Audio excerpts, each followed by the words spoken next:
Hi friend, welcome to our channel. ఇవాల్టి వీడియోస్లో తెలంగాణ రాష్ట్ర ప్రజలకైతే ఒక గుడ్ న్యూస్ రావడం అయితే జరిగింది. ఆ అప్డేట్ ఏంటో మనం ఇప్పుడు ఈ వీడియోలోనైతే తెలుసుకుందాము. మీరు ఈ వీడియోని ఎక్కడ స్కిప్ చేయకున్నట్ల చివరి వరకు చూడండి. అప్పుడైతే నేను చెప్పేది మీకు అర్థమవుతుంది. అలాగే వీడియో నచ్చితే ఒక లైక్ చేసి ఇంతవరకు మన ఛానల్ సబ్స్క్రైబ్ చేయని వాళ్ళు వెంటనే సబ్స్క్రైబ్ అయితే చేయండి. తెలంగాణ రాష్ట్ర ప్రభుత్వం రోడ్డు ప్రమాద బాధితులకు అండగా నిలవడానికి ఒక కీలక నిర్ణయం తీసుకుంది. ఇకపై రోడ్డు ప్రమాదం జరిగిన వారంలోపు బాధితులకు 1.5 లక్షల వరకు ఉచిత నగదు రహిత చికిత్సను అందించనున్నట్లు ప్రకటించింది.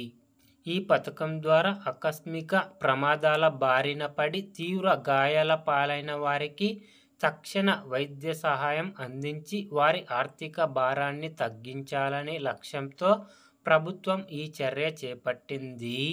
రాష్ట్ర రవాణా శాఖ మంత్రి పొన్నం ప్రభాకర్ రెడ్డి రోడ్డు ప్రమాద క్షతగాత్రులకు నగదు రహిత చికిత్స అమలుపై హైదరాబాద్లో నిర్వహించిన సమీక్ష సమావేశంలో ఈ వివరాలను చెప్పడం అయితే జరిగింది ఫ్రెండ్స్. కాబట్టి ఇక నుంచి రోడ్డు ప్రమాదం జరిగిన వారికి 1.5 లక్షలు డబ్బులు జమ చేయడం అయితే జరుగుతుంది ఫ్రెండ్.